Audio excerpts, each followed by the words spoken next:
Praise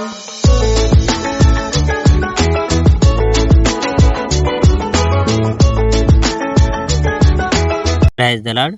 ప్రభువైన యేసుక్రీస్తు వారు ఈరోజు మనకు అందిస్తున్నటువంటి వాగ్దానం ఆదికాండము 11వ అధ్యాయం 6వ వచనం. వారు చేయదలిచిన ఏ పని అయినను చేయకుండా వారికి అడ్డంకమేమీ నుండదు. ప్రపంచ విభజన.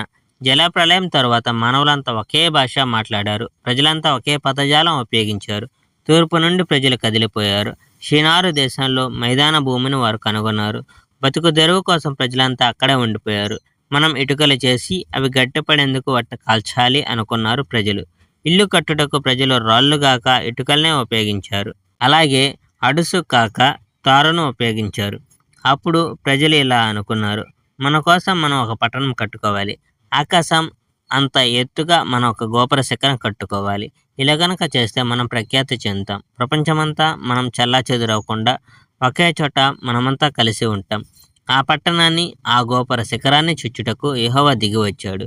ప్రజలు వాటిని నిర్మిస్తూ ఉండడం యెహోవా చూశాడు. యెహోవా ఇలా అన్నాడు, ఈ ప్రజలంతా ఒకే భాష మాట్లాడుతున్నారు. వీళ్ళంతా కలిసి ఉమ్మడిగా ఈ పని చేస్తున్నట్టు నాకు కనబడుతుంది. వారు చేయగలిగిన దానికి ఇది ప్రారంభం మాత్రమే. త్వరలో వాళ్ళు యోచించినది ఏదైనా చేయగలుగుతారు. అందుచేత మనం కిందకి వెళ్ళి వారి భాషను గలిబిలి చేద్దాం.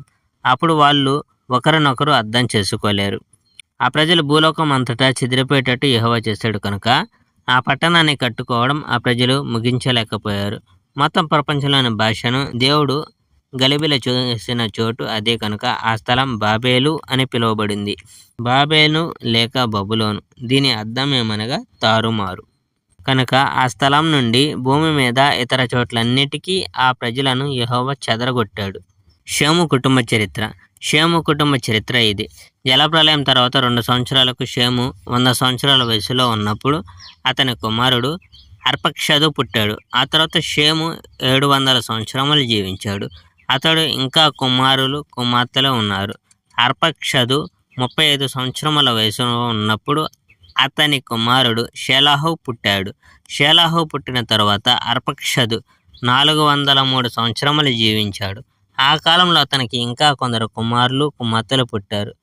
షేలాహుకు 30 సంవత్సరములు నిండిన తరువాత అతని కుమారుడైన ఏబేరు పుట్టాడు. ఏబేరు పుట్టిన తరువాత షేలాహు 400 సంవత్సరములు జీవించాడు. 403 సంవత్సరములు జీవించాడు. ఆ కాలంలో అతనికి ఇంకా కొందరు కుమారులు కుమార్తెలు పుట్టారు. ఏబేరుకు 34 సంవత్సరములు నిండిన తరువాత అతని కుమారుడు పెలెగు పుట్టాడు. పెలెగు పుట్టిన తరువాత ఏబేరు 430 సంవత్సరములు జీవించాడు. ఆ కాలంలో అతనికి ఇంకా కుమారులు కుమార్తెలు పుట్టారు. Praise the lord. May God bless our India.